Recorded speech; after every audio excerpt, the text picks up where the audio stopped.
चलिए, बड़ा अच्छा टॉपिक से शुरुआत आज हम लोग करेंगे, चीता से, है ना। इसी के समान तेज तरह हम लोग को बनना है।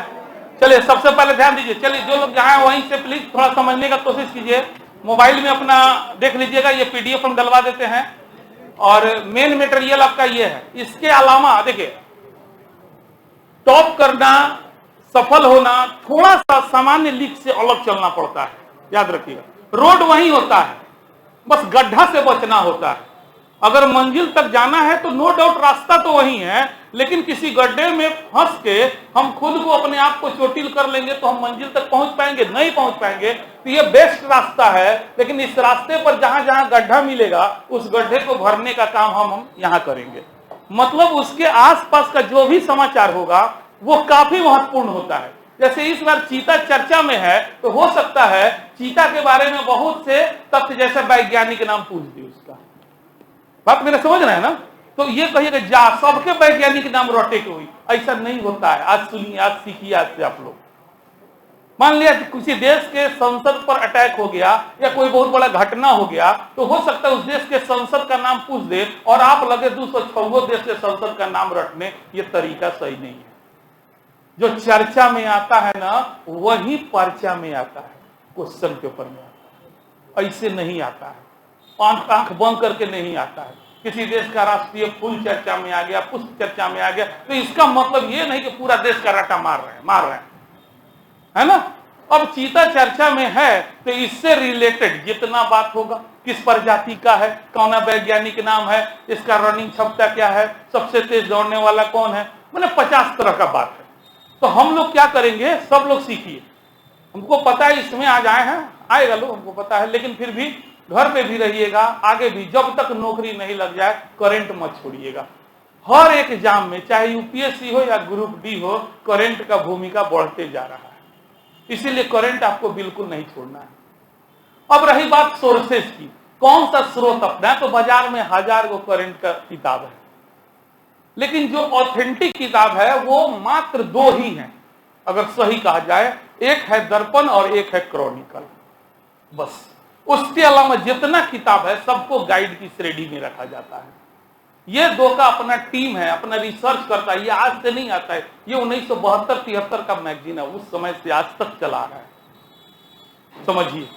और चूंकि हम दिल्ली में रहे हैं, आज भी आप देखे होंगे बाजार से, मार्केट से ये आउट है, पटना से भी आउट हो गया, हर जगह से आउट हो गया। कारण क्या है कि इसको तो लोग पढ़ता ही है, सीरियस विद्यार्थी। हम लोग पहले 4 मैगजीन मंगाते थे यूपीएससी के लिए, है ना। एक दर्पण, दूसरा क्रॉनिकल, तीसरा योजना और चौथा कुरुक्षेत्र, जिसमें से 3 जो था मेंस पर्पस से था, क्रॉनिकल, योजना और कुरुक्षेत्र। अब क्या हुआ, जैसे जैसे ऑनलाइन दुनिया बढ़ा ना, बेचारा इस मैगजीन का महत्व कम होते चला गया। लेकिन एक बात बता दे, ऑनलाइन से बच्चा सीखा नहीं जितना उस समय का लोग नॉलेजेबल था ना, जितना राइटिंग स्किल डेवलप था ना, आज के बच्चा का नहीं। हम लोग को हर चीज खोजना पड़ता था किताब में, आप लोग खोज ले रहे हैं गूगल पे। अब खोजना क्या है, शब्द मारिए ना, एक बार में जवाब आ जाता है। तो फिर आप आसपास का चीज सीखिएगा कैसे, ठीक है। तो हम लोग इसी को पढ़ेंगे, है ना। और इसके अलावे जो भी एक्स्ट्रा चीज होगा, जो मेरा अनुभव है, उसको हम पीडीएफ बनाएंगे और आप लोग को दे देंगे, ग्रुप में डलवा देंगे। आप लोग का काम रहेगा, जब हम इसको पढ़ा देंगे, अंडरलाइन करा देंगे, इसमें से बता देंगे, उसको क्या करिएगा, एक शॉर्ट नोट्स बनाइएगा, है ना, पॉइंट वाइज, डिटेल में नहीं बनाना है, पॉइंट वाइज बनाना है। हाँ, जो जिनका मुख्य परीक्षा इसी साल है, जैसे बीपीएससी मेंस का एग्जाम है, यूपीएससी मेंस का एग्जाम है, वो लोग उसको दीर्घ उत्तरीय में कन्वर्ट कर लेगा। बस इतना ही फर्क करना है ना। आप लोग क्या करना है, ज्यादा से ज्यादा 2 से 3 पेज का 1 महीना में समरी हो जाना चाहिए, उससे ज्यादा नहीं जाना चाहिए। डिटेल के लिए तो किताब है ना, आप ऐसा बनाइए कि उसको कहीं भी लेके एक बार पलट लिए बस, और उसको पर डे 2 से 5 मिनट लगेगा पलटने में। आदत बना लेना है, आदत बना लेना, एकदम पर डे क्रिया खा लेना है कि इसको नहीं पढ़ना, इसको तो एक बार पढ़ना, अंडरलाइन करना है, तो उसके बाद नोट्स बना के इसको फेंक देना है। हम लोग यही करते थे, शाम को 3 बजे लाते थे, सुबह 3 बजे ले अंडरलाइन करके नोट्स बना के फेंक देते थे। इसका कोई जरूरत नहीं था, पर्चा इसका फाड़ देते थे। राष्ट्रीय घटना अलगे, सब अलगे, क्वेश्चन पत्र अलगे निकाल लिए, है ना, सार संग्रह अलगे कर दिए, और कुछ लेख था उसको मेंस के नोट्स में डाल दिए, फाड़ फूड़ के भोरे किताबों का पता नहीं चलता था कहने आई। इसमें सब तरह का मटेरियल है। आपको लगता होगा इसका कीमत ज्यादा है, लेकिन कीमत इसका ज्यादा इसलिए है क्योंकि प्रीवियस जो भी इस साल एग्जाम होता है ना, सबका क्वेश्चन इसमें देता है।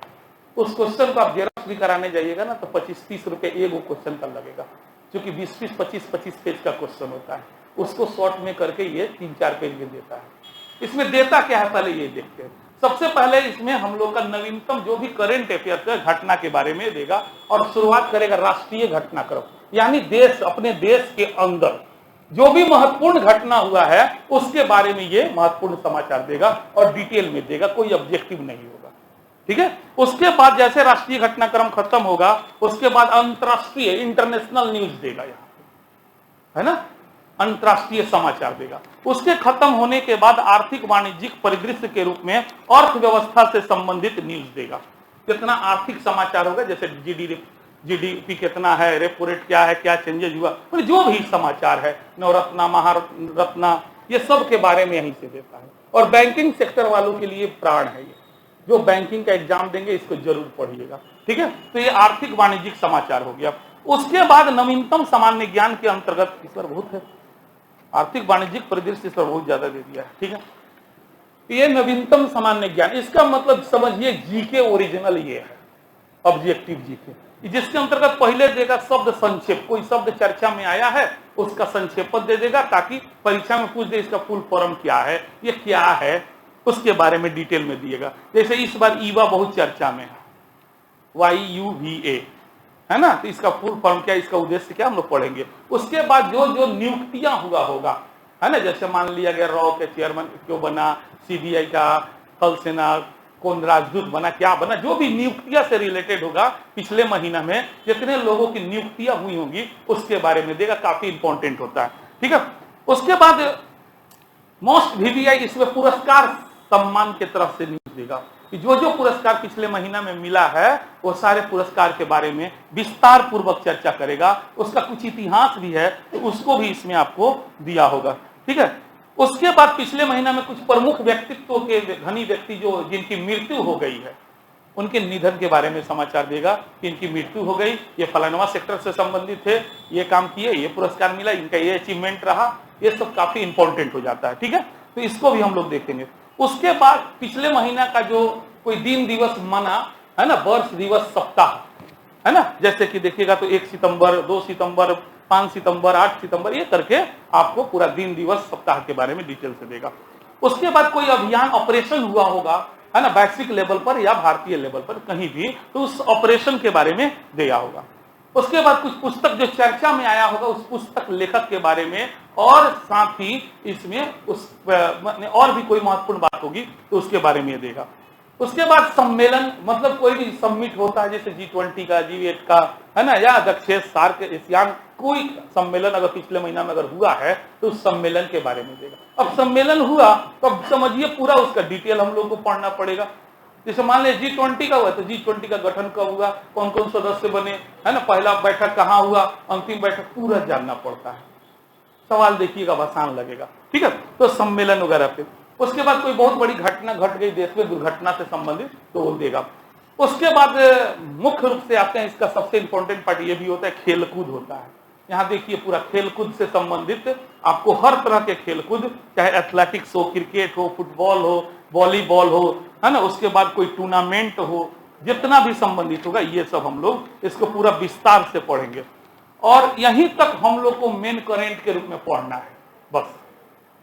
उसके बाद क्या होता है कि विज्ञान और प्रौद्योगिकी के अंतर्गत कुछ चीजें चर्चा में आती है, उसको देता है। यूपीएससी वाले लोग इसको पढ़िएगा, बाकी बीपीएससी जनरल कंपटीशन वाले की कोई जरूरत नहीं है ना। दिव्य दर्पण नाम से कुछ निकाला है इस बार से, है ना, जो मतलब विश्व में क्या चल रहा है, तो उसको लेकर के पूरा आपको, मतलब ये सब मुख्य परीक्षा में अब यहां से आपको काम आएगा।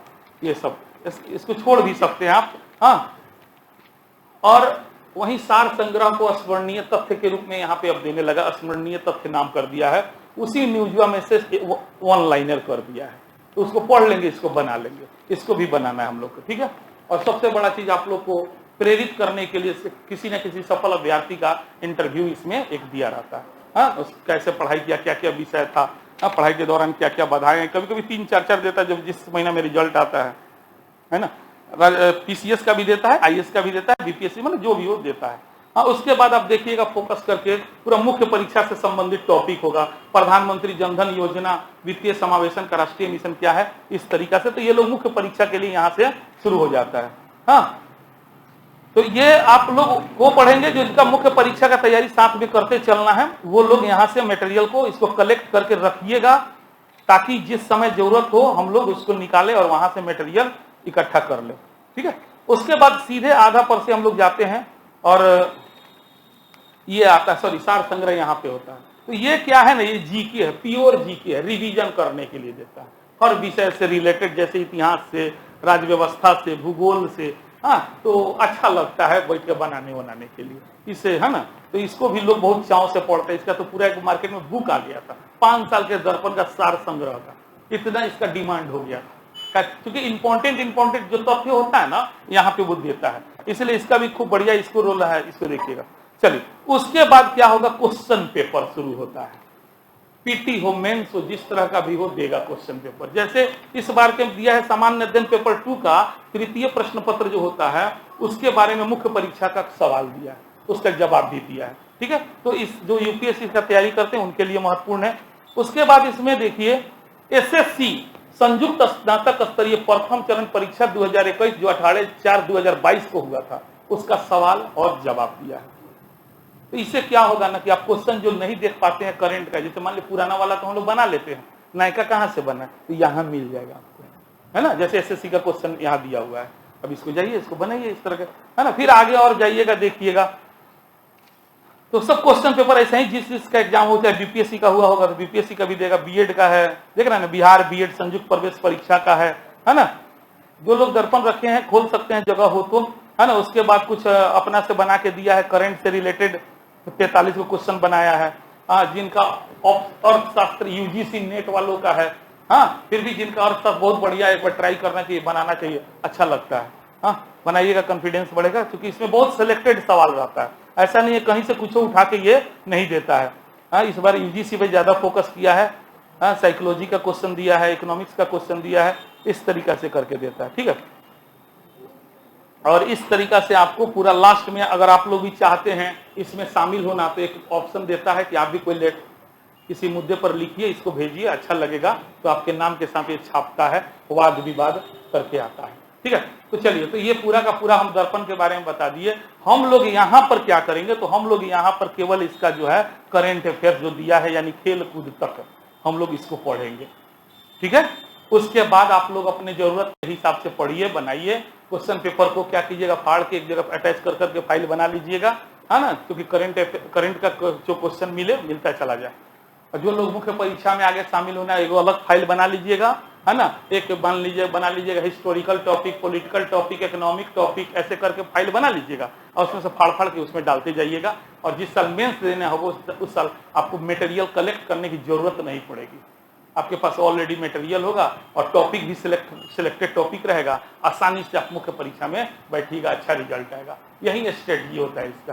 ठीक है, तो चलिए हम लोग शुरू करते हैं आज राष्ट्रीय घटनाक्रम से कम आज एक राष्ट्रीय घटनाक्रम हम लोग इसको कंप्लीट करें।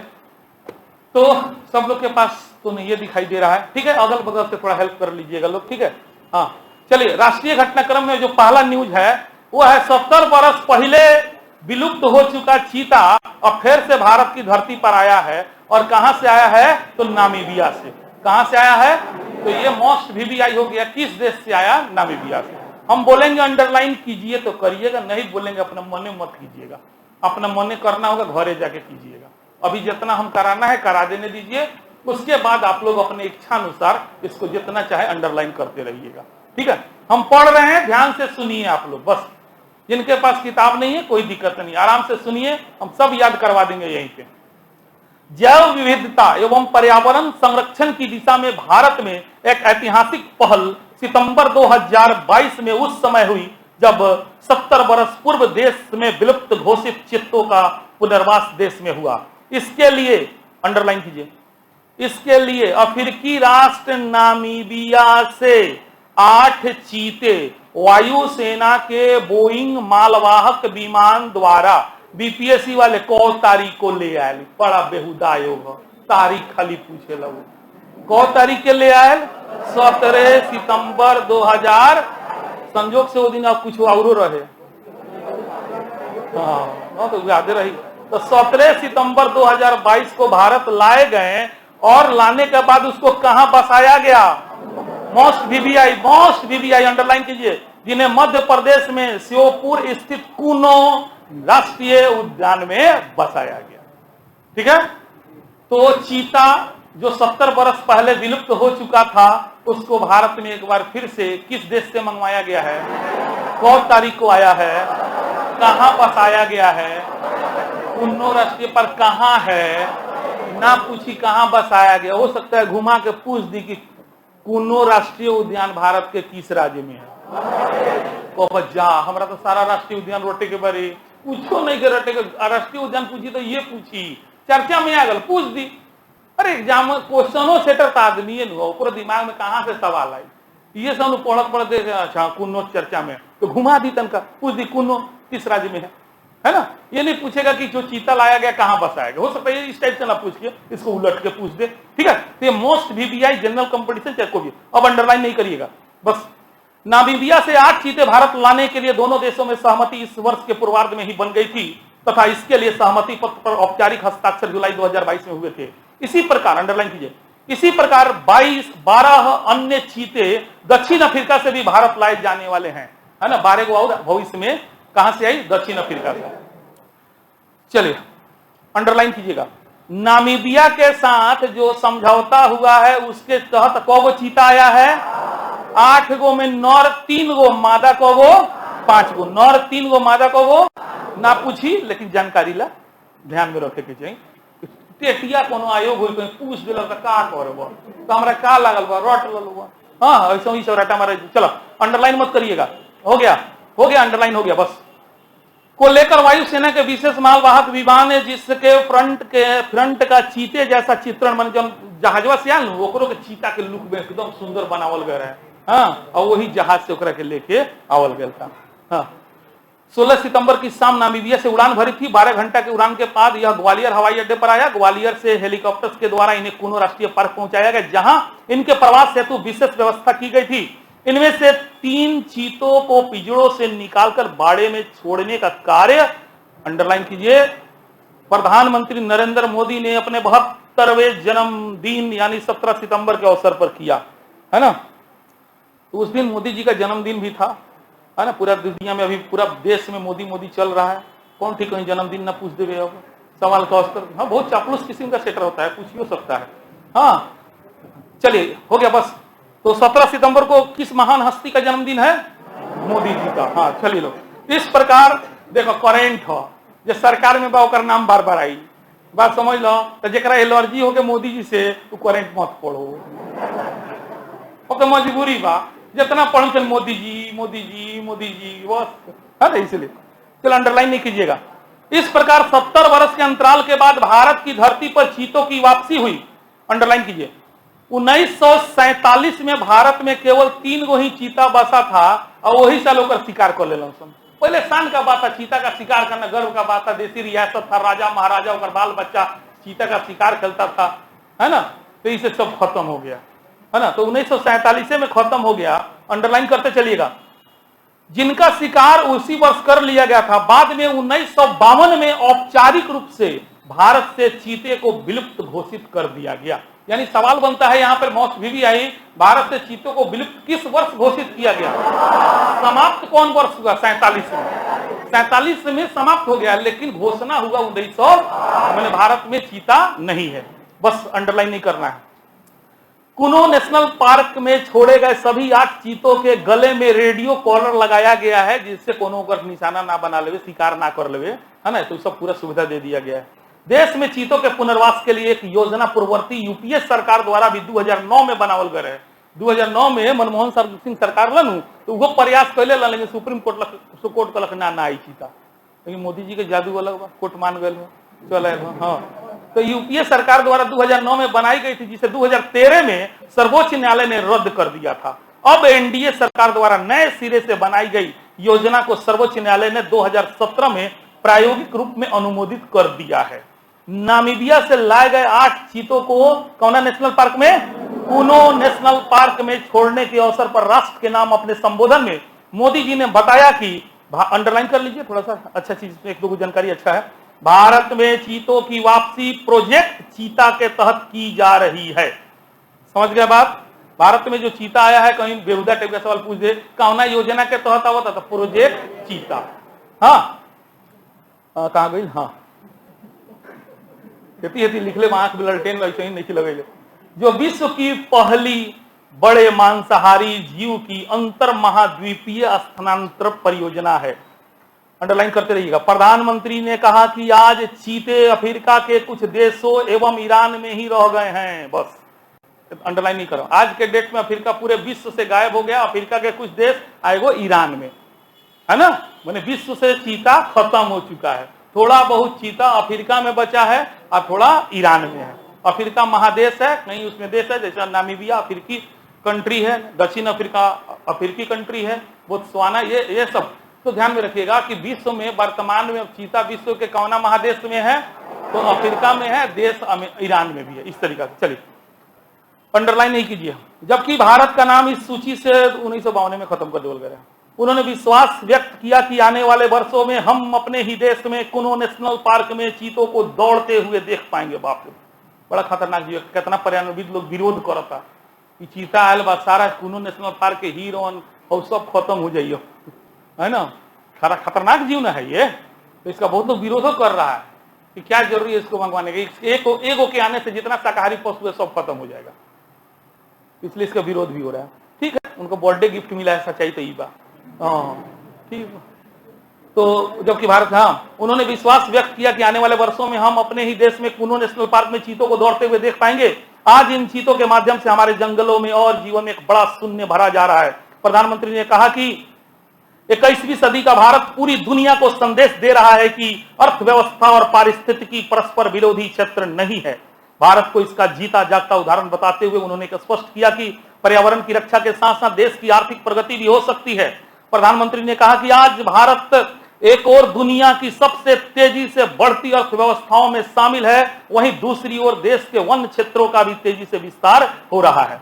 जैव विविधता एवं पर्यावरण की रक्षा की दिशा में सरकार द्वारा किए गए कार्यों पर प्रकाश डालते हुए मोदी जी ने कहा कि 2014 में हमारी सरकार आने के बाद से देश में लगभग 250 नए संरक्षित क्षेत्र जोड़े गए हैं। अंडरलाइन कर लीजिए, 2014 में हमारी सरकार आने के बाद से देश में लगभग 250 नए संरक्षित क्षेत्र जोड़े गए हैं, यहां एशियाई शेरों की संख्या में बड़ी बढ़ोतरी हुई है। अंडरलाइन करते चलिएगा। और गुजरात देश में एशियाई शेरों के प्रभुत्व वाले क्षेत्र के रूप में उभरा है। गुजरात एशियाई शेरों के, है ना, सबसे ज्यादा संख्या के रूप में। बस अंडरलाइन नहीं कीजिए। प्रधानमंत्री ने कहा कि हमने समय से पहले बाघों की संख्या को दोगुना करने का लक्ष्य हासिल कर लिया है। उन्होंने याद दिलाया कि, अंडरलाइन कीजिए, एक समय में असम में एक सींग वाला गेड़ा का अस्तित्व खतरे में था। पूछेगा, एक सींग वाला गेड़ा कौना राज्य में पावल जाला? हाँ, से घुमा दिया, अब तो निकल लूसेंट मरवर राट्टा। कोई ना पूछ लगता, चर्चा में पूछ देगा, है ना, मोदी जी भाषण में बोले हैं, आ सकता है सवाल में। तो एक सींग वाला गेड़ा कौन राज्य तो खतरा में था, लेकिन मोदी जी के प्रयास से उनका संख्या बढ़ गई बा। हाँ ठीक बा। पिछले, अंडरलाइन करते चलिएगा, पिछले कुछ वर्षों में हाथियों की संख्या में भी 30,000 से अधिक हो गई है। बस अंडरलाइन नहीं कीजिए। श्री मोदी जी ने आर्द्र भूमि, आर्द्र मने नमी, नम युक्त भूमि, गिलगिला, दलदली भूमि, आर्द्र भूमि के विस्तार के लिए भारत की वनस्पतियों और जीवों के संरक्षण के लिए किए गए कार्यों का भी उल्लेख किया। उन्होंने कहा कि पूरी दुनिया में करोड़ों लोगों का जीवन और जरूरतें आर्द्र भूमि की पारिस्थितिकी पर निर्भर है। अंडरलाइन कीजिए। प्रधानमंत्री मोदी जी ने टिप्पणी की कि आज देश में 75 गो वेटलैंड एरिया, आर्द्र भूमियों का रामसर स्थल घोषित किया गया है। यूपीएससी मोस्ट VVI अगले एग्जाम में देख लिया, रामसर स्थल के बारे में सवाल रही। 75 आर्द्र भूमियों को रामसर स्थल घोषित किया गया है, जिसमें से 26 स्थलों को पिछले 4 वर्षों में जोड़ा गया है। अंडरलाइन बंद करिए। देश के इन प्रयासों का असर आने वाली सदियों तक दिखाई देगा और यह तरक्की के नए मार्ग प्रशस्त। तो आपके दिमाग में आ रहा होगा सर रामसर स्थल आया है, आया ना? तो चलिए आइए अमन मोदी जी चिन्ह लोगन टोपी लगे ले। रामसर साइट क्या है? रामसर साइट बहुत इंपॉर्टेंट है, हम पीडीएफ भेजवा देंगे, इसको नोट्स में जरूर लिख लीजिएगा, पूरा लिख लीजिएगा, जितना इसमें है उतार दीजिएगा और एक मोस्ट एसएससी ग्रेजुएशन लेवल में भी आ सकता है। रामसर साइट रामसर कन्वेंशन माने समझौता कन्वेंशन के तहत अंतरराष्ट्रीय महत्व की एक आर्द्र भूमि है, जिसे वर्ष 1971 में यूनेस्को द्वारा स्थापित एक अंतर सरकारी पर्यावरण संधि वेटलैंड्स और कन्वेंशन के रूप में भी जाना जाता है। और इसका नाम रामसर काहे पड़ा? काहे कि ये सम्मेलन जो हुआ था ईरान के रामसर शहर में हुआ था, इसीलिए उसका नाम है पड़ गया रामसर समझौता कन्वेंशन। ठीक है, जहां उस वर्ष सम्मेलन पर हस्ताक्षर किए गए थे। रामसर मान्यता दुनिया भर में आर्द्र भूमि की पहचान, इससे क्या होता है ना, वेटलैंड एरिया को पहचाना जाता है, हाँ, उसको मान्यता दी जाती है जो अंतर्राष्ट्रीय महत्व के हैं, खासकर अगर वे जल पक्षी है ना को आवास प्रदान कर रहे हैं तो उस तरह के एरिया को और ज्यादा चिन्हित किया जाता है। पश्चिम बंगाल में जो सुंदरवन का डेल्टा है वो भारत का सबसे बड़ा रामसर स्थल है। भारत का सबसे बड़ा रामसर स्थल कुल अभी बताए हैं, मोदी जी ने कहा कि आज देश में 75 आर्द्र भूमियों का रामसर स्थल घोषित कर दिया गया, यानी कुल रामसर स्थल को 75 गो, जिसमें सबसे बड़ा कौन? सुंदरवन। देखो मैं नहीं कह दिले, यहाँ खोज के ले आल बनी घींच के उस सकता है ना, इसलिए भी है। पश्चिम बंगाल में सुंदरवन भारत का यही नहीं करते तो कहो तो जनरेटर चलावे के कहो खाना तो दिन में गर्मी की हाँ पश्चिम हो गया। भारत की रामसर आर्द्र भूमि 18 गो राज्यों में देश के कुल आर्द्र भूमि क्षेत्र के 11,000 वर्ग किलोमीटर में फैली हुई है। चर्चा में काहे कि भारत की 5 और आर्द्र भूमियों को रामसर साइट से अंतर्राष्ट्रीय महत्व की आर्द्र भूमियों में शामिल किया गया है, जिससे देश में अब ऐसे स्थलों की संख्या 54 हो गई है। जो नया शामिल किया गया है वो कौन कौन है? तो नया शामिल किया, ध्यान दीजिए, यूपीएससी में दे देगा मैचिंग करो, है ना। जो पक्षी अभ्यारण्य का नाम है पूछेगा कौन राज्य से संबंधित है, यूपीएससी के लिए भी है, बाकी एग्जाम में नहीं पूछेगा। करिकिली पक्षी अभ्यारण्य तमिलनाडु में है ना। उसके बाद Pallikaranai Mars reserve forest Tamil Nadu में ही है। पिचवरम मैंग्रोव क्षेत्र तमिलनाडु में है। सांख्य सागर मध्य प्रदेश में है। पाला आर्द्र भूमि मिजोरम में है। ठीक है, तो इस तरह रामसर के बारे में हम लोग कुछ जान गए कि रामसर एक जगह का नाम है, कहाँ पड़ता है वो, और वहीं पर आर्द्र भूमियों की पहचान के लिए एक समझौता हुआ था और उसी के तहत आज कोई देश जो है अपने यहाँ कोई आर्द्र भूमि को पहचानता है तो उसको रामसर स्थल घोषित कर देता है। सिंपल बात हो गया, ठीक है ना। चलिए, तो मोदी जी का चीता तो खत्म हो गया, लेकिन एक बार हमने अपना से चीता देखा जाओ। तो एनटीसीए की 19वीं बैठक में इस कार्य को शुभारंभ किया गया, माने राष्ट्रीय बाघ संरक्षण प्राधिकरण। राष्ट्रीय बाघ संरक्षण प्राधिकरण जो है पर्यावरण वन एवं जलवायु परिवर्तन मंत्रालय के तहत एक वैधानिक निकाय है। 2021 सर्वोच्च न्यायालय ने नामीबिया से अफ्रीका चीतों को भारत में लाने के प्रस्ताव पर 7 वर्ष के लंबे प्रतिबंध को हटा दिया। अंत में हटेलक तभी नहीं, ये अभी बताइए मनमोहन सिंह की सरकार प्रतिबंध लगा दिया था तो हटाया, फिर आया है। भारतीय वन्यजीव संस्थान और भारतीय वन्यजीव ट्रस्ट की मदद से मंत्रालय जो है दक्षिण अफ्रीका, नामीबिया और बोत्सवाना से लगभग 8 से 12 को चीता का पुनर्स्थापन करना है, योजना है। नामीबिया से आ गया, 2 देश से और आएगा, बोत्सवाना से भी आएगा और अफ्रीका, दक्षिण अफ्रीका से भी आएगा। चीता जो है बड़ी बिल्ली प्रजातियों में सबसे पुरानी प्रजाति, माने बिल्ली प्रजाति का होता है। चीता किस प्रजाति का होता है? बिल्ली, बड़ा बड़ा बिल्ली का जो होता है ना, उस प्रजाति का है, जिनके पूर्वजों की उत्पत्ति को 5 मिलियन से भी अधिक वर्षों से यानी मायोसिन युग में देखा गया था। यह शेर की तरह दहाड़ नहीं सकता है बल्कि गुर्राता है। बिलाई की जगह बिलाई गुर्राला नु वहीं चीता गुर्राला, दहाड़ेला ना। चीता दुनिया का सबसे तेज भूमि स्तनपायी भी है जो अफ्रीका और एशिया में पाया जाता है। चीता का वैज्ञानिक नाम एसिनोनिक्स जुबेटस है। चीता अपनी तेज रफ्तार केवल 3 सेकंड में प्राप्त कर ले, मैंने 3 सेकंड में वो अपना फुल स्पीड प्राप्त कर लेता है। लेकिन जान के आश्चर्य होगा, वो जो है 20 सेकंड से ज्यादा दौड़ भी नहीं पाता है। वो 20 सेकंड में कहीं किलोमीटर दौड़ जाएगा, मैंने इतना तेज दौड़ता है और 20 सेकंड बाद वो रुक जाता है। आजकल वो वीडियो वायरल हुआ, देखे होइएगा कि एक चीता जो है हिरन को दबोच रहा है, तो हिरनवा उक्रोश से तेज दौड़ा है। वो हिरन जानता है कि 20 सेकंड ही दौड़ेगा, हम तो लंबा दौड़ सकते हैं, लेकिन उससे तेज तो हम नहीं दौड़ेंगे। लेकिन फिर भी जो है पलटनियां मारते मारते उसको झटका देते देते उसके बाद अंत में वो रुक गया है ना। तो चीता जो है 3 सेकंड में अपना स्पीड प्राप्त कर लेगा, लेकिन चीता ज्यादा समय तक लगातार दौड़ नहीं पाता है, इसीलिए इनके पास शिकार के लिए केवल 20 सेकंड का समय होता है। चीता जो है लगभग 12 साल जिंदा रहता है, अगर उन्हें सही वातावरण मिले तो 20 साल तक रह सकता है। ऐसे चीता का औसत आयु पूछे तो 15 बरस जवाब दे दीजिएगा, ठीक है। उसका रामसर साइट्स हो गया, टेंशन में कि ठीक है ये सब। चलिए नेक्स्ट न्यूज। बड़ी गर्मी बना, जनरेटर चलत न बा, तो पंखा हाथे से चला दिया, घुमावल चेंजरवा का भइल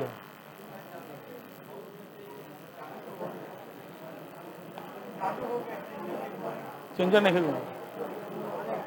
घुमा, जा घुमा जे तू घुमा दे बबू, इन बंद कर दिया।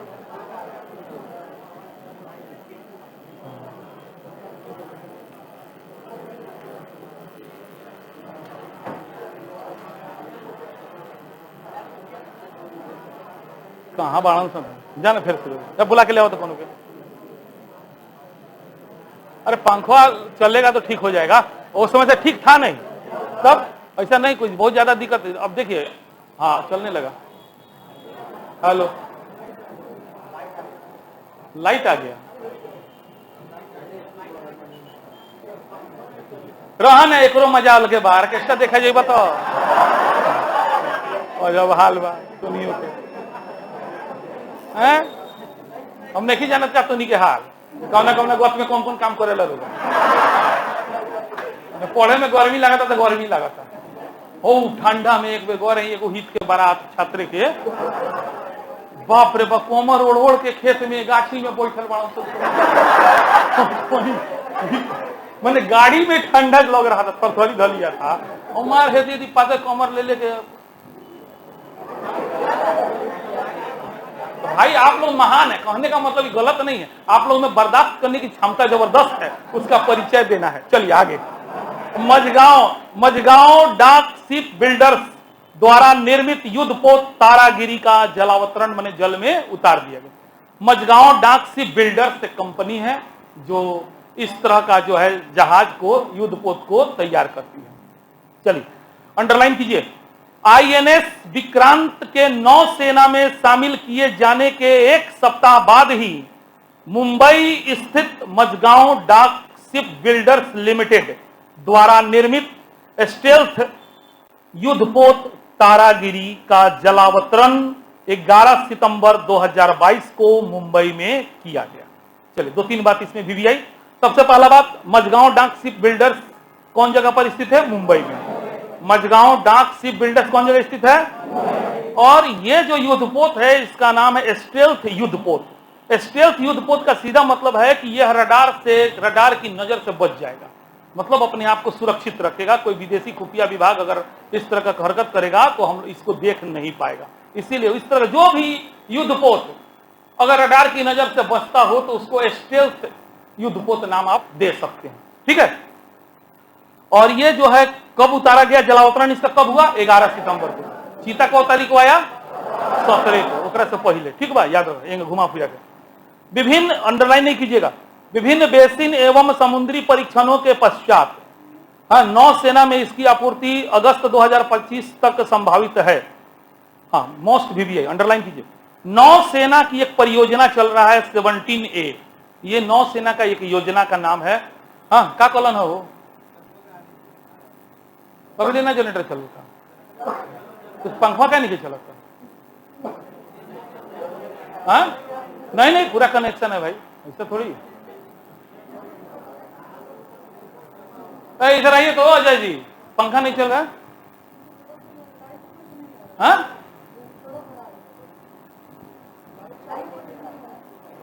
तो लाइट जनरेटर चल ही रहा, लाइट आ रहा है तो इसमें कहीं नहीं जाएगा। मतलब कौन कहाँ बात? धीरज धीरे तो बहाना लाइन अभी कटल है। अच्छा अगला बार से ना दिक्कत, सब व्यवस्था कर रखा, जनरेटर तो चल ही रहा है। हाँ अच्छा, थोड़ा सा कष्ट उठा लीजिए लोग, तो सुनो लोग, ध्यान से तो नहीं समझे लोग। तो कहा रहा परियोजना बा एगो सौत्रे, नौसेना का एक परियोजना का नाम है सौत्रे, वही के तहत बहुत सारा युद्धपोत पनिया जहाज बनावे के तैयारी चल रहा बा। इसी परियोजना के अंतर्गत ही इस जहाज का भी निर्माण, तारागिरी जहाज का भी निर्माण किया गया है। तो अंडरलाइन कीजिएगा, नौसेना की परियोजना जिसका नाम है 17A के तहत बने नीलगिरी श्रेणी के, मतलब कौन श्रेणी का है तो नीलगिरी। इस तीसरे युद्ध, नीलगिरी श्रेणी का यह तीसरा युद्धपोत है। युद्धपोत का निर्माण 10 सितंबर 2020 को शुरू किया गया था। बस अंडरलाइन नहीं कीजिएगा, इसकी कील लेइंग सितंबर 2020 में ही हो गई थी, छोड़िए। अंडरलाइन कीजिएगा, 149 मीटर लंबे एवं 17.8 मीटर चौड़े तथा 2 गैस टरबाइनों से संचालित इस युद्धपोत की विस्थापन क्षमता जो है लगभग 6670 टन का माने माल ढो सकता है ये, ठीक है। मोस्ट वीवीआई अंडरलाइन करिए, 17A जो परियोजना चल रहा है इसके तहत पहिलका युद्धपोत जो बना था उसका नाम था नीलगिरी। 17A परियोजना के तहत जो पहला युद्धपोत बना उसका नाम क्या था, जिसको पानी में उतारा गया था 28 सितंबर 2019 को। बस कंटिन्यू करना पड़ेगा, एक काम कीजिए, नीलगिरी को है ना खींच के 1 नंबर लिखिए, तो किताब का गंदा कीजिए, जितना गंदा कीजिएगा उतना याद रहेगा। नीलगिरी के पास 1 लिखिए, माने पहला युद्धपोत होगा, ठीक बा। 17A परियोजना के तहत 3 गो युद्धपोत, ये तीसरा है ना, अरे नीलगिरी श्रेणी का कौआ था, तीसरा है, तो तीनों का नाम ध्यान में रखना होगा आपको, ठीक है। तो तीनों के नाम में पहला हो गया नीलगिरी। इसके समुद्री परीक्षण 2014 के पूर्वार्ध तक पूरा होने की संभावना है। चलिए छोड़िए। इस श्रेणी का दूसरा युद्धपोत उदयगिरी, उदयगिरी के पास 2 लिखिए, हाँ गोल घेर लीजिए, उदयगिरी को गोल घेर के 2 लिखिए। दूसरा जिसका जलावतरण 17 मई 2022 को, ठीक बा।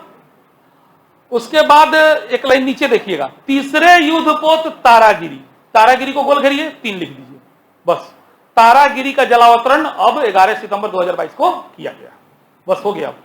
जबकि इस श्रेणी के चौथे युद्धपोत की कील लेंगे इसी वर्ष 28 जून 2022 को हुई थी। अंडरलाइन कीजिए, ब्रिटेन की महारानी एलिजाबेथ द्वितीय के निधन के कारण 11 सितंबर 2022 को राष्ट्रीय शोक होने के कारण तारागिरी युद्धपोत का 11 सितंबर को जलावतरण अत्यंत सादे समारोह में ही कर दिया गया था, ठीक बा। उन्हें उसके लिए बहुत प्रधानमंत्री वगैरह जाते हैं या रक्षा मंत्री कोई जाते, सब कोई लोग नहीं गया, वो सादे समारोह में इसका जलावतरण किया गया, क्योंकि उस दिन ब्रिटेन की महारानी की मृत्यु हुई थी, इसीलिए। ज्वार भाटे, अंडरलाइन नहीं कीजिएगा, ज्वार भाटे की स्थिति को देखते हुए ही इसके जलावतरण के लिए यह तिथि निर्धारित की गई थी तथा अंतिम समय में इसमें परिवर्तन संभव नहीं था। स्टेल्थ युद्धपोत तारागिरी का यह, अंडरलाइन कीजिए, स्टेल्थ युद्धपोत तारागिरी का यह नामांकन भारतीय नौसेना में 1980 से 2013 के दौरान शामिल रहा INS तारागिरी था, ओकरे नाम पर एक नाम करल गया बा, बस हो गया, अंडरलाइन नहीं कीजिएगा। 16 मई 1980 को नौसेना में शामिल किए गए पहले INS तारागिरी को 33 वर्ष की सेवा के बाद 27 जून 2013 को उसको हटा दिया गया था, हाँ, ओकरा जगह पर नया आया, ठीक है। चलिए, तो इसमें कुछ बातें हैं जो बीपीएससी यूपीएससी के लिए इंपॉर्टेंट है। सबसे पहला तो इसका डेट बीपीएससी के लिए बहुत खतरनाक होता है, कौना दिन जलावतरण करल गए हैं, ठीक बा। दूसरा, किस योजना के तहत, तो 17A, किस योजना के तहत, 17A। तीसरा, किस श्रेणी के तहत इस युद्धपोत का निर्माण किया गया, तो नीलगिरी श्रेणी, किस श्रेणी के तहत। और इस योजना में कितने युद्धपोत का निर्माण हुआ, 3। पहला कौन था, नीलगिरी, दूसरा उदयगिरी, और तीसरा, थोड़ा इसके बारे में भी एक आदमी एक्स्ट्रा जानकारी हो तो देखते हैं।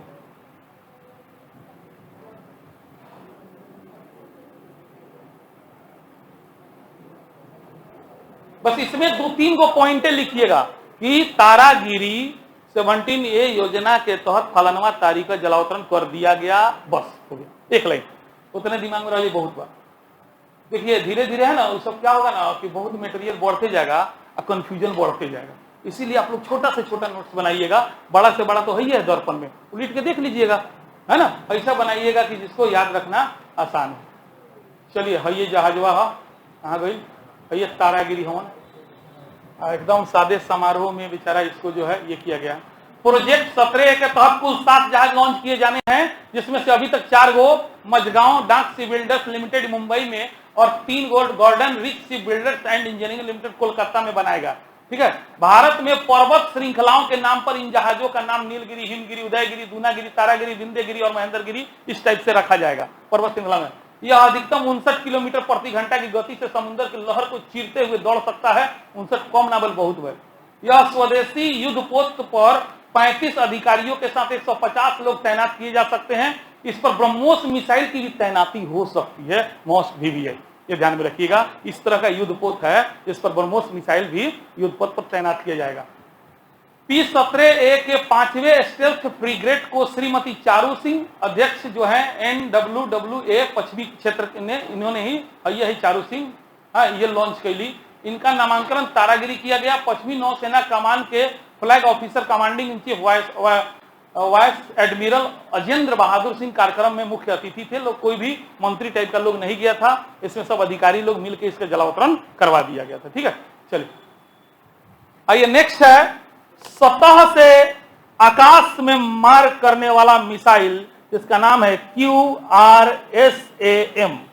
QRSAM का सफल परीक्षण हुआ है। पहला VVI जिस पर आपको ध्यान देना है, सतह से सतह, सतह से हवा यानी आकाश, आकाश से आकाश, इस तरह का होता है मिसाइल। मिसाइल जनरली सतह से सतह पर मार करेगा, एक होता है सतह से हवा में मार करेगा, एक होता है हवा से हवा। ठीक है, तो ये जो मिसाइल है ना, कहां गया, है ना, QRSAM मिसाइल, ये कहां से, सतह से हवा के लिए, सतह से हवा के लिए है। ये ध्यान में रखिएगा, VVI होता है, अंडरलाइन कीजिए। देश में ही विकसित सतह से हवा में मार करने वाली quick reaction surface to air, इस मिसाइल का यह सफल परीक्षण उड़ीसा के तट पर चांदीपुर स्थित एकीकृत परीक्षण रेंज से 8 सितंबर 2022 को किया गया। बस अंडरलाइन नहीं करना है। DRDO द्वारा यह परीक्षण सेना के साथ मिलकर किया गया। DRDO के अनुसार परीक्षण के दौरान इस अत्याधुनिक मिसाइल में लगी सभी टेक्नोलॉजी, प्रौद्योगिकी और प्रणालियों ने अच्छा प्रदर्शन किया, माने सफल रहा तथा मिशन की सभी जरूरतों को पूरा किया। अंडरलाइन कीजिएगा। 8 सितंबर 2022 का यह QRL जो मिसाइल का परीक्षण था, यह इसका छठा परीक्षण था। ठीक है, हाँ, यह परीक्षण इस मिसाइल का कौवा परीक्षण था, छठा, बस अंडरलाइन नहीं कीजिएगा। DRDO द्वारा विकसित QRSAM मिसाइल हर मौसम में काम करने वाली मिसाइल है तथा लक्ष्य को पहचानने और उस पर निशाना लगाने में सक्षम इस मिसाइल की एक साथ कई लक्ष्यों पर मार करने में क्षमता रखता है। अंडरलाइन कर लीजिए। त्वरित प्रक्रिया वाली यह मिसाइल सतह से हवा में 25 से 30 किलोमीटर दूरी तक मार कर सकती है। माने इसका रेंज कितना है, 25 से 30 किलोमीटर। ठीक है, और कहां से कहां है, सतह से हवा में। कौन तारीख को इसका छठा परीक्षण हुआ, 8 सितंबर 2022 को हुआ। चलिए, तो भारत ने सतह से हवा में मार करने वाली QRSAM मिसाइल का सफल परीक्षण किया। ठीक है, इसी टाइप से यह परीक्षण हो रहा है, यहां से निकाल के चेक कर लिया गया, सफल रहा। चलिए नेक्स्ट न्यूज है राष्ट्रीय, थोड़ा कोई ब्रैकेट में न्यूज है उसको भी देख लिया जाए। राष्ट्रीय समुद्री विरासत परिषद, राष्ट्रीय समुद्री नेशनल मैरीटाइम हेरिटेज कॉम्प्लेक्स, यही बन रहा है, इसका मास्टर प्लान है। ये फोटो नहीं दिखाई दे रहा होगा, फोटो नहीं मिला बढ़िया क्वालिटी का। भारत की समृद्ध एवं विविध समुद्री विरासत के संरक्षण एवं प्रदर्शन हेतु, माने समुद्र से जितना बढ़िया बढ़िया सामान मिलल बा, जैसन करामात कोइले हो किसन, उहे सब सामान ला एगो म्यूजियम बनावल जाता। सीधा बात समझ में आ गया। माने कैसन सामान जो समुद्र से प्राप्त भइल बा, ओकरे के इकट्ठा करके एगो म्यूजियम टाइप के बनावल जाता। हमनी जाएम सन, देखेम सन, टिकट कटाएम सन, यही लई काम होता।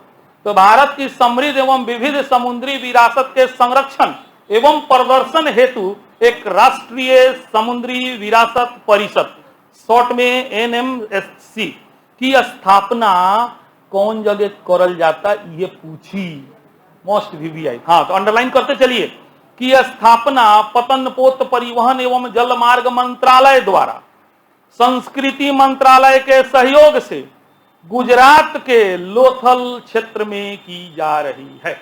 एगो शब्द याद रखिएगा, गुजरात के लोथल में, और ये सवाल पूछेगा, देखिएगा, ये भीतरिया गुस्ताख सवाल है, तेज तरार है ना, उसका नेचर ऐसा लग रहा है, पूछेगा।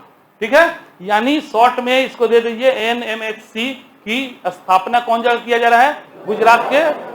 किस प्रकार का है, तो दिमाग में फोटो बनिए गया कि समुद्र से जो सामान मिले ओकरे एगो म्यूजियम बनावल जाता। कौन जगह बनावल जाता, लोथल के बारे में जानता नहीं कि यह जो है वैदिक काल का जगह है, सिंधु सभ्यता। हाँ देखो, सिंधु सभ्यता के जगह तो जानते बानी लोग, तो थोड़ा चर्चा में आ गया सेंघौ सभ्यता।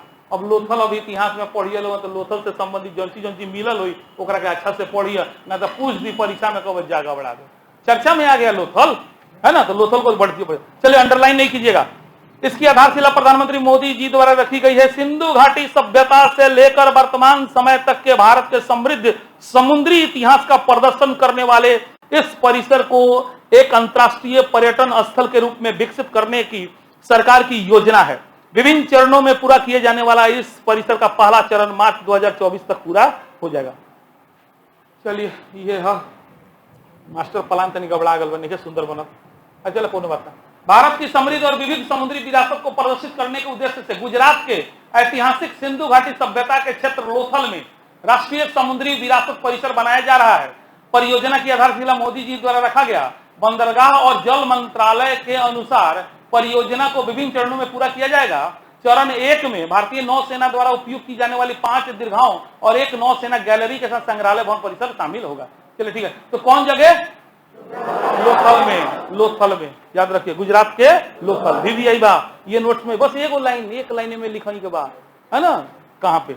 चले नेक्स्ट, सुई लेत हार गई तब नाक में है दवाई डालल जाए। हाँ ठीक है, तो वह न्यूज है। कोरोना के लिए देश में ही विकसित नेजल वैक्सीन के आपातकालीन उपयोग को मंजूरी दिया गया है। मैंने मजबूरी एकदम मैंने होइए गल बा, मरिए जाए तो डाल दिया सर, मरे को एकदम मरिएगा। आपातकालीन मंजूरी बा, शौक से ना।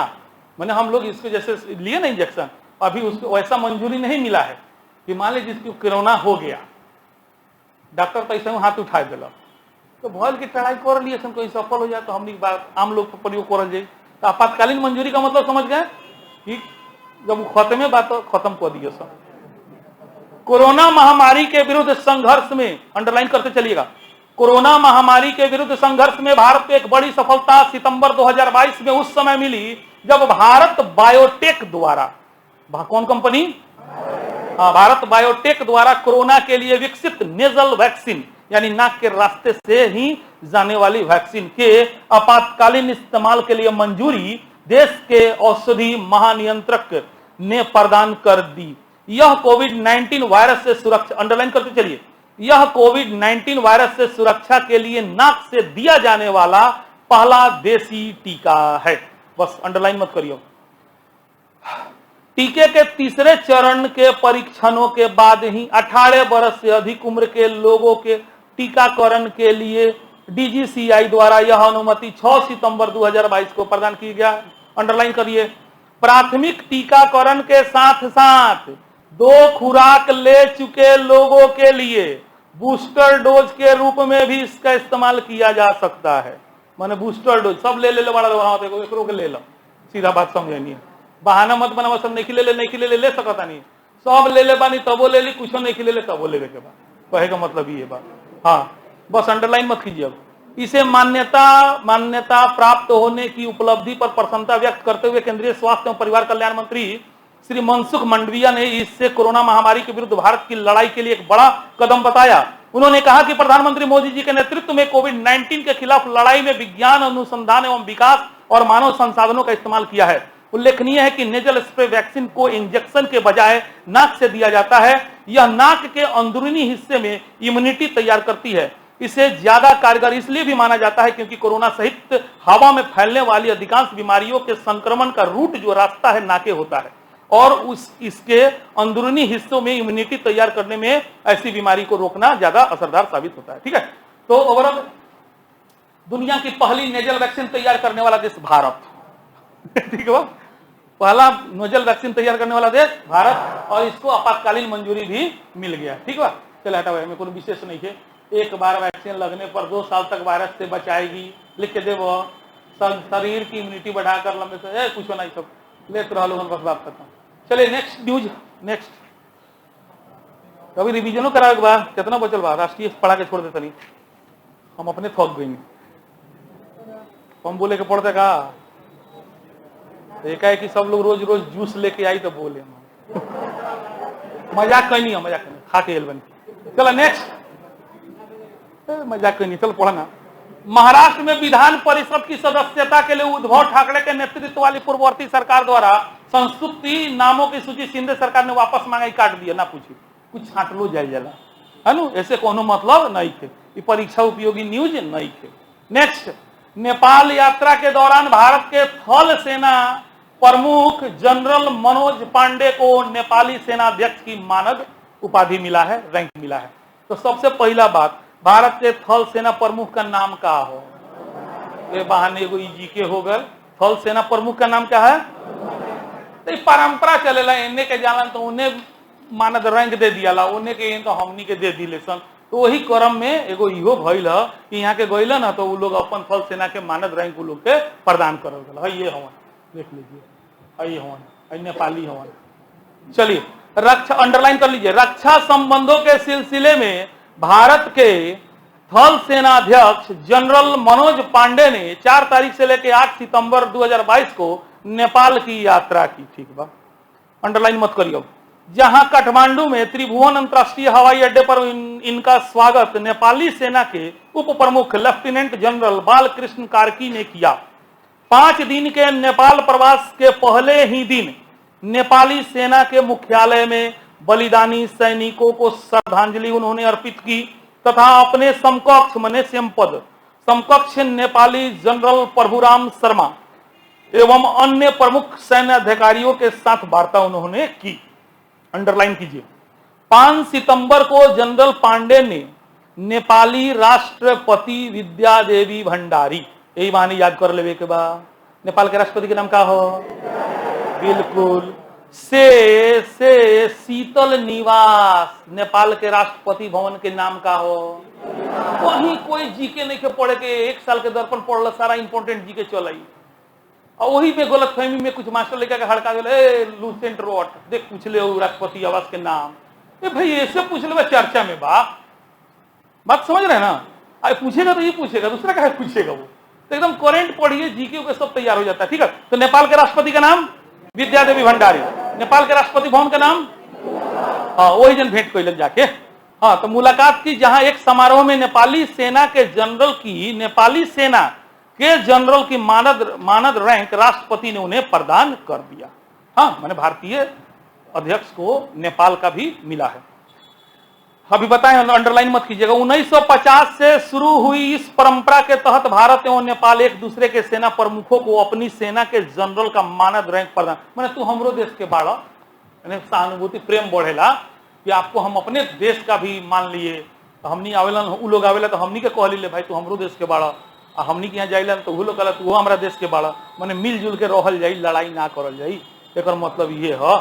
हाँ तो 1950 से शुरू हुई इस परंपरा के तहत भारत और नेपाल एक दूसरे की सेना प्रमुखों को अपनी सेना के जनरल की मानद रैंक प्रदान करते हैं। इसी परंपरा के तहत पिछले साल नवंबर 21 में जब वो लोग आए रहे, भारत की यात्रा पर आए नेपाली सेनाध्यक्ष जनरल प्रभुराम शर्मा को भारत के वो समय के राष्ट्रपति श्री रामनाथ कोविंद ने भारतीय सेना के मानद जनरल की उपाधि दिया था। हाँ वही क्रम में अब की बार हमनी के कोई नहीं था, हमनियों के मिल गए। ये कोई लखो मनोज पांडे, नाम मत भूलिए लोगों। राष्ट्रपति का नाम कर लखो, राष्ट्रपति निवास, वेरी गुड, बहुत बढ़िया। 5 दिन के नेपाल, अंडरलाइन मत कीजिएगा, 5 दिन के नेपाल प्रवास के दौरान शिवपुरी में सेना कमान स्टाफ कॉलेज तथा पोखरा में मध्य कमान मुख्यालय का दौरा भी भारतीय थल सेना अध्यक्ष जनरल पांडे ने किया। अंडरलाइन कीजिए। नेपाली प्रधानमंत्री के नाम भी आ गल, देख लो एक न्यूज में प्रधानमंत्री राष्ट्रपति सब आ गए। नेपाली प्रधानमंत्री शेर बहादुर देउबा के साथ भारत नेपाल सैन्य संबंधों पर उनकी विस्तृत वार्ता 6 सितंबर को हुई। भारत में सेना में भर्ती की गई नई अग्निपथ योजना पर भी चर्चा वार्ता में हुई।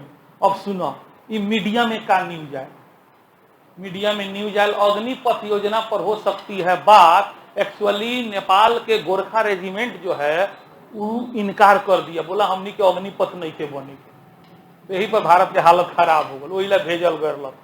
सच्चाई तो ये कि जा समझाव बुझाव कि ठीक बा, गारंटी थोड़े बा कि हटाइए दे, हाँ रख लिया ही। अब ओखनी के पार्ट टाइम जॉब नहीं ना करेगा बेचारा, अरे पार्ट टाइम जॉब है, अग्निपथ क्या है, सीधा बात। तो वही से वो सब इनकार कर दिया, वहां सरकार बोल दिया कि तब हम लोग शामिल, हमारा बच्चा शामिल नहीं होगा। इसी मान मनोबल के लिए शायद इनको भेजा गया। वही पर न्यूज आया तो ये सब तो जानते बड़ा लोग नहीं बने। जनरल पांडे की काठमांडू में होने वाली चर्चा में अग्निपथ योजना के तहत भारतीय सेना में नेपाल के गोरखा जवानों को शामिल किए जाने का विषय भी आ सकता है। खबरों के अनुसार नेपाल ने भारत से कहा है कि नई योजना के तहत भर्ती मौजूदा प्रावधानों के अनुरूप नहीं है। जनरल पांडे इस यात्रा में राष्ट्रपति भंडारी तथा प्रधानमंत्री शेर बहादुर देवोबा से मुलाकात करेंगे और नेपाल के सेना प्रमुख जनरल परशुराम शर्मा से व्यापक चर्चा के साथ ही नेपाल के वरिष्ठ सैन्य और सैन्य नेताओं के साथ भी बैठक करेंगे। ठीक है, तो जाने का उद्देश्य यह भी था कि अग्निपथ योजना में गोरखा लोग आए, उनका हम लोग सम्मान करेंगे, लेकिन वहां के लोगों का मन थोड़ा छोटा हो गया, जैसे हम लोग का भी मन छोटा हो गया कि पार्ट टाइम जॉब टाइप कर दिए अग्निपथ में, तो वो लोग इनकार कर रहा था, तो उनको मानव मनोबल के लिए इनको भेजा गया। चलिए अगला, हाँ most VVI PM Shri school योजना चलता है वो गूगल। अब सब स्कूल के नाम रहे पीएम श्री स्कूल योजना। पीएम श्री स्कूल योजना प्रधानमंत्री स्कूल फॉर राइजिंग इंडिया योजना, फुल फॉर्म प्रधानमंत्री स्कूल फॉर राइजिंग इंडिया योजना। अंडरलाइन कीजिए, विद्यालयी शिक्षा प्रणाली को प्रोन्नयन कर माने आगे बढ़ाकर उन्नति करके विद्यार्थियों को बेहतर भविष्य के लिए तैयार करने के उद्देश्य से इस योजना की घोषणा मोदी जी ने शिक्षक दिवस के अवसर पर किया। बात खत्म, बात समझ गया। 5 सितंबर 2022 को शिक्षक दिवस के अवसर पर की, यानी पीएम श्री योजना की घोषणा मोदी जी द्वारा कब किया गया? Very good. चलिए अब अंडरलाइन मत कीजिए। पीएम श्री योजना के तहत केंद्र, राज्य, केंद्र शासित प्रदेश, स्थानीय निकाय की सरकारों द्वारा संचालित चुनिंदा स्कूलों का राष्ट्रीय शिक्षा नीति की पूरी भावना समाहित करते हुए विकास कर इन्हें मॉडल स्कूलों की तरह विकसित किया जाएगा। इस योजना का संकेत केंद्रीय शिक्षा मंत्री श्री धर्मेंद्र प्रधान ने जून 2022 में गांधीनगर में राज्यों के शिक्षा मंत्रियों के सम्मेलन में दिया था तथा इसे शुरू करने की घोषणा मोदी जी 5 सितंबर 2022 को कर दी है। योजना की घोषणा करते हुए मोदी जी ने कहा कि इसके तहत पूरे भारत में, अंडरलाइन कीजिएगा, इसके तहत पूरे भारत में 14,500 स्कूलों का अपग्रेडेशन कर इन्हें मॉडल स्कूल बनाया जाएगा। कितने स्कूल के? हाँ, बस अंडरलाइन मत कीजिएगा। इन स्कूलों में पढ़ाई का तरीका आधुनिक, परिवर्तनकारी और समग्र होगा। नवीनतम प्रौद्योगिकी, स्मार्ट क्लासरूम, खेल एवं आधुनिक सुविधाओं पर ध्यान इनमें दिया जाएगा। प्रधानमंत्री ने आशा व्यक्त की कि राष्ट्रीय शिक्षा नीति से शिक्षा क्षेत्र में आ रहे परिवर्तन को देखते हुए पीएम श्री स्कूल लाखों विद्यार्थी के लिए लाभान्वित होगा। अंडरलाइन कीजिएगा। उल्लेखनीय है कि केंद्र प्रायोजित यह योजना किस सरकार के द्वारा प्रायोजित है? केंद्र की, राज्य? हाँ, केंद्र प्रायोजित यह योजना मौजूदा स्कूलों को ही मजबूत करेगी। इन स्कूलों का चयन जो है केंद्र, राज्य, केंद्र शासित प्रदेश मुखिया जी लोग मिलकर करेंगे। पीएम श्री स्कूलों पर आने वाले खर्चा जो है केंद्र सरकार देगी। हालांकि वो खर्चा कहाँ होता, ओकर कंट्रोल राज्य सरकार करी। बात समझ गए? पैसा control, very good. PM Shri school का विशेषता क्या होगा? तो पहला, पीएम श्री स्कूल में शिक्षा प्रदान करने का एक आधुनिक परिवर्तन लाने वाला और समग्र तरीका होगा। इनमें खोज उन्मुख और सीखने को केंद्र में रखकर शिक्षा प्रदान करने के तरीके पर जोर रहेगा। इसके केंद्र में अत्याधुनिक प्रौद्योगिकी, स्मार्ट कक्षा, खेल समेत आधुनिक बुनियादी सुविधाओं पर भी ध्यान दिया जाएगा। अत्याधुनिक लैब होगा। हाँ, प्री प्राइमरी बच्चों के खेल पर फोकस किया जाएगा। ठीक है, इस सबसे कोई मतलब नहीं है। ओवरऑल पीएम श्री योजना की घोषणा मोदी जी ने कौन तारीख को किया? ध्यान में रखिएगा। और एक और बात है इसमें यूपीएससी वालों के लिए थोड़ा सा, prime minister school for rising India योजना, शिक्षक दिवस 2022 के अवसर पर भारत के प्रधानमंत्री मोदी जी ने पीएम श्री स्कूल नामक नई पहल की घोषणा कर दी। यह नई राष्ट्रीय शिक्षा नीति के लिए एक प्रयोगशाला होगी और पहले चरण के तहत, पहला चरण में कितने स्कूल? 14,500 स्कूल का अपग्रेड किया जाएगा। भारत में शिक्षकों, शोधकर्ताओं और प्रवक्ताओं, प्रोफेसरों सहित शिक्षकों के कार्यों के महत्व को पहचानने और मानने के लिए वर्ष 1962 से प्रत्येक वर्ष 5 सितंबर को शिक्षक दिवस मनाया जाता है। अब शिक्षक दिवस चर्चा में आ गल बा तो तनी मना लो लोगन दिवस। कौ तरीके मनावल जाला? पहिया से मनावल जाता 1962 से। 1962 में डॉक्टर सर्वपल्ली राधाकृष्णन कौन चीज भारत के राष्ट्रपति बनल है ना। तो कुछ छात्र उनसे अनुमति मांगल कि आपके जन्मदिन को हम लोग शिक्षक दिवस के रूप में मनाना चाहते हैं। हालांकि डॉक्टर राधाकृष्णन ने किसी भी प्रकार के उत्सव को मंजूरी नहीं दी, बल्कि अनुरोध किया कि इस दिन को शिक्षक दिवस के रूप में मनाया जाए। मतलब कुछ छात्र लोग इनकरा कहल कि आपके जन्मदिन को हम मनाना चाहते हैं, तो कहल हमारे जन्मदिन क्या है मनैब, तो काम करो शिक्षक दिवस मना लो। सरकार के यह विचारों बटे, तो वही साल 1962 से शिक्षक दिवस मनाया जाता। अब थोड़ा सा चर्चा में है तो जान लीजिए आप लोग। सर्वपल्ली राधाकृष्णन जी का जन्म 5 सितंबर 1888 को तमिलनाडु के तिरुपनाथ शहर के एक तेलुगु परिवार में हुआ था। इन्होंने 1952 से 62 तक भारत के पहले उपराष्ट्रपति और वर्ष 1962 से 67 तक भारत के दूसरे राष्ट्रपति के रूप में काम किया। ये वर्ष 1949 से लेकर 52 तक सोवियत संघ में भारत के राजदूत भी रहे, है ना। और 1939 से 48 तक बनारस हिंदू यूनिवर्सिटी के चौथे कुलपति थे। संयोग से हम भी वहीं पे पढ़े हैं, गर्व महसूस होता है कभी कभी।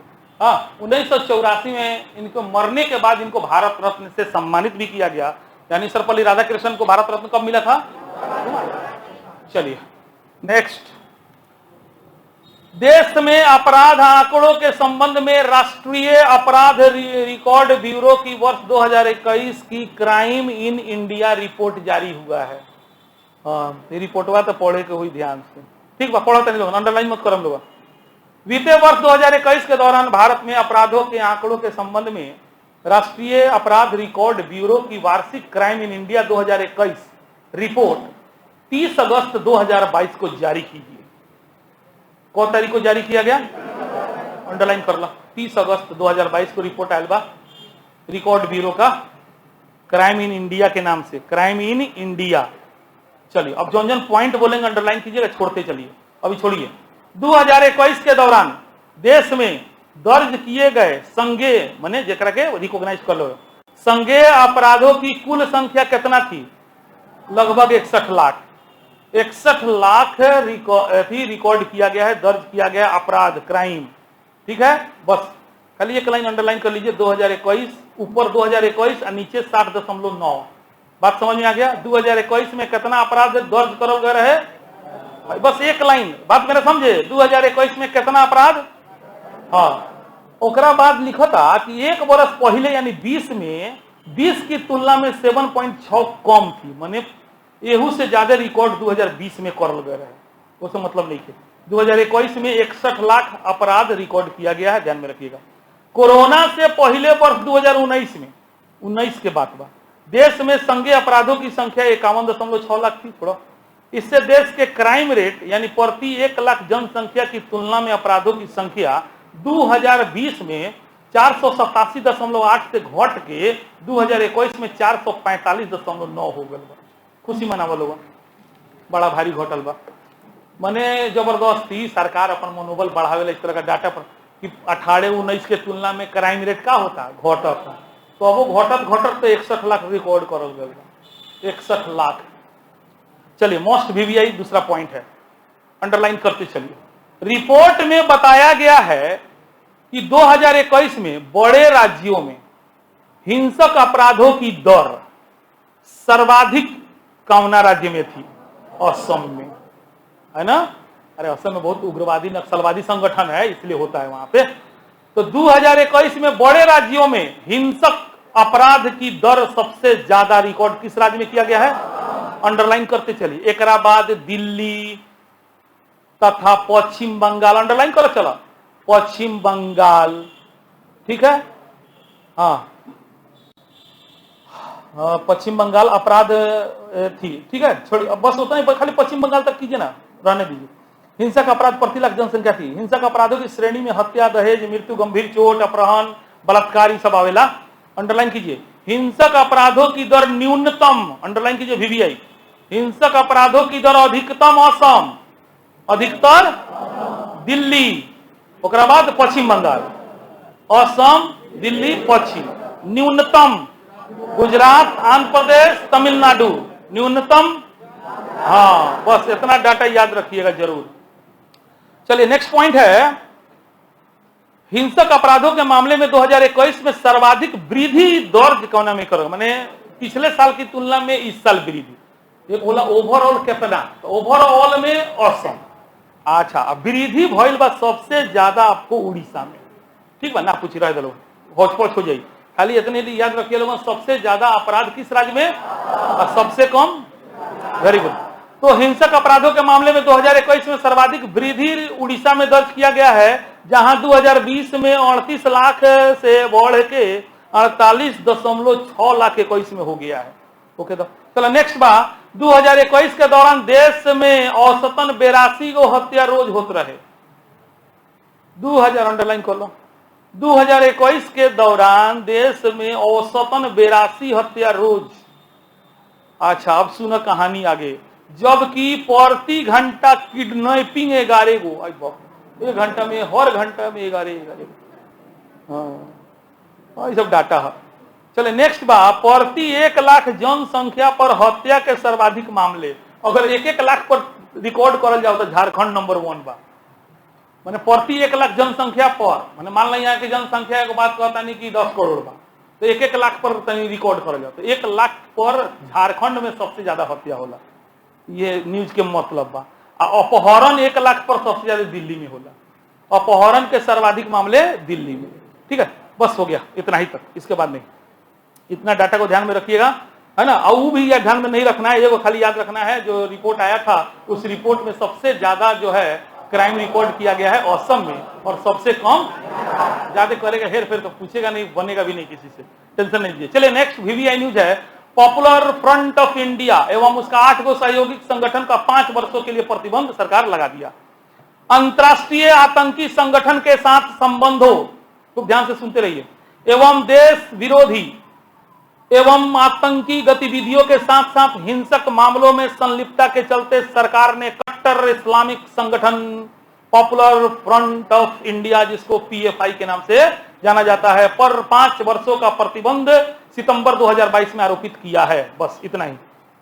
अरे शुरू से, सॉरी ना बोलनी है, शुरू से लेके आरोपित किया है तक अंडरलाइन कीजिए ना। अंतरराष्ट्रीय आतंकी संगठन के साथ संबंध में देश विरोधियों आतंकी गतिविधियों के साथ साथ हिंसक मामलों में संलिप्तता के चलते सरकार ने कट्टर इस्लामिक संगठन पॉपुलर फ्रंट ऑफ इंडिया पर 5 वर्ष का प्रतिबंध कौन महीना में, सितंबर 2022 में आरोपित कर दिया। बस अब अंडरलाइन मत कीजिए।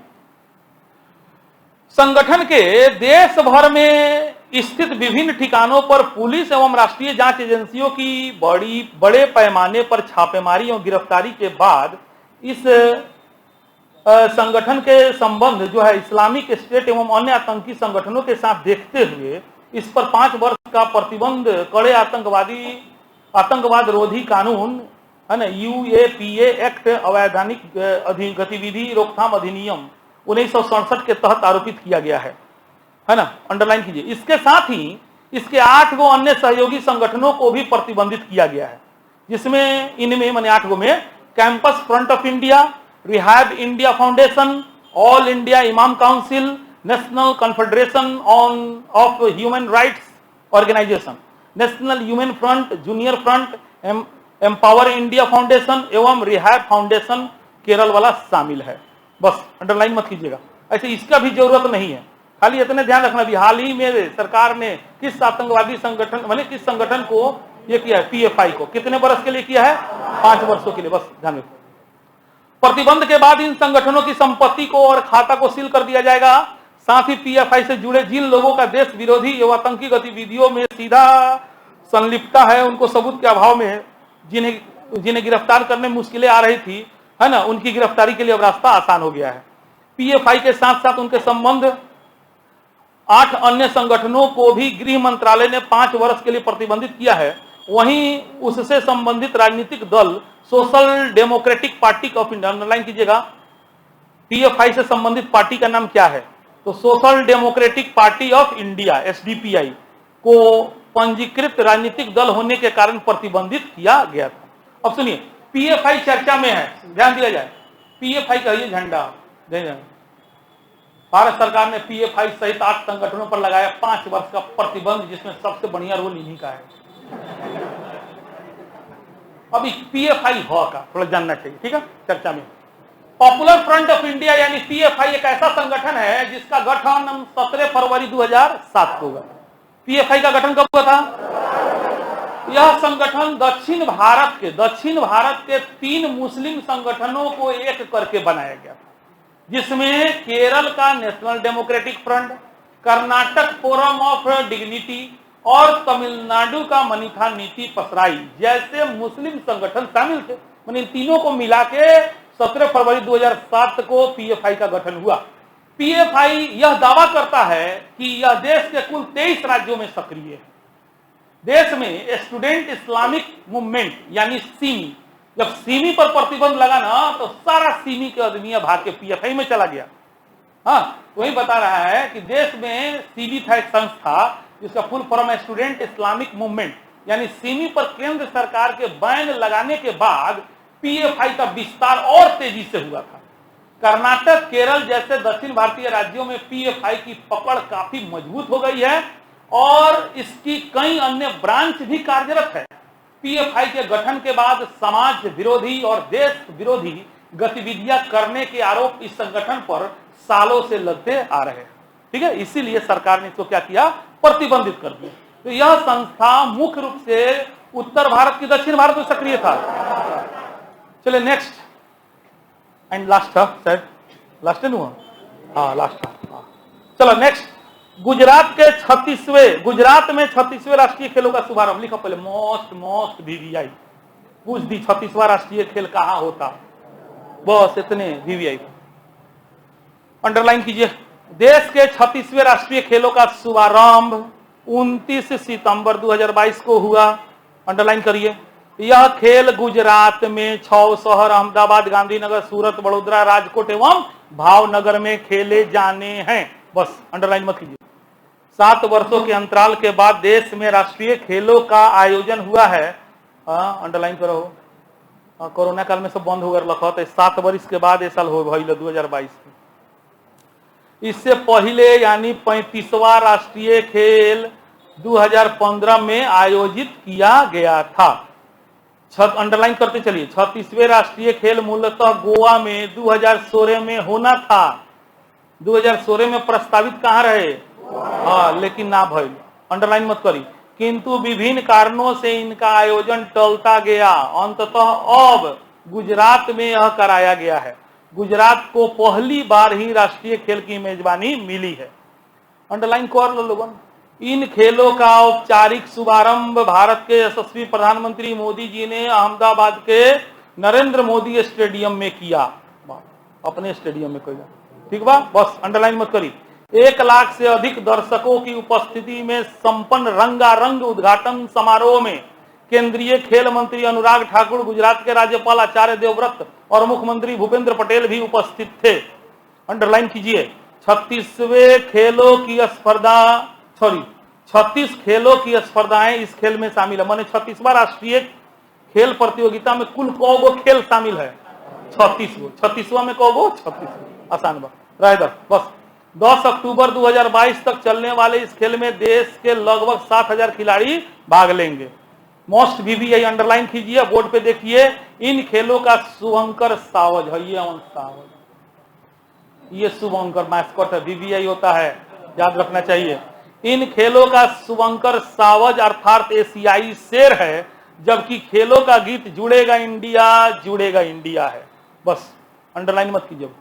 36वें राष्ट्रीय खेलों का औपचारिक शुभारंभ यद्यपि 29 सितंबर से हुआ है, विश्व टेबल टेनिस टीम चैंपियनशिप 30 सितंबर से 9 अक्टूबर को होने के कारण इन खेलों का टेबल टेनिस प्रतिस्पर्धाएं पहले ही 20 से 24 सितंबर को करा ली गई थी।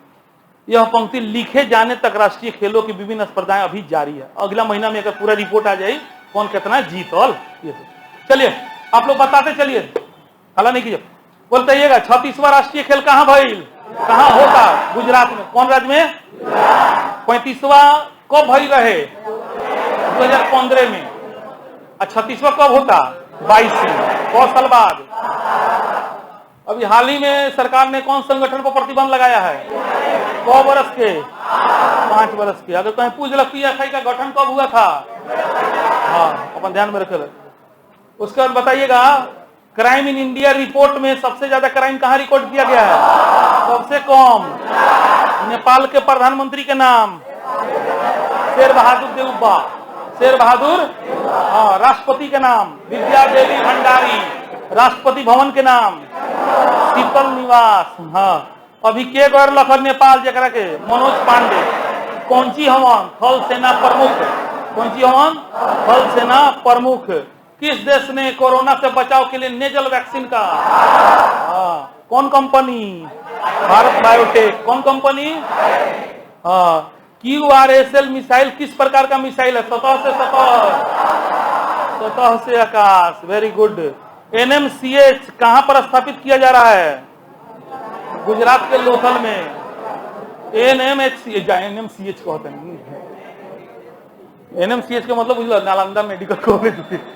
सॉरी, हाँ, NMHC वे समुद्री विरासत परिसर कहां बनाया जा रहा है? गुजरात के लोथल में। कहां बनाया जा रहा है?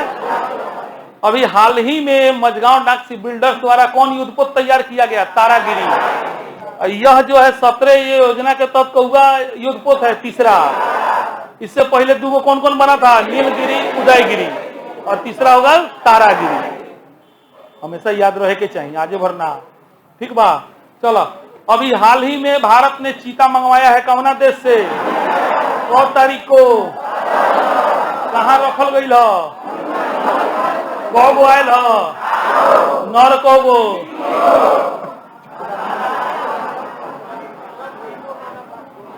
चलिए, 9 बजे वाला बैच वाला हाथ उठाई तो खाली 9 बजिया लड़का प्रेम से निकली लोगन तो।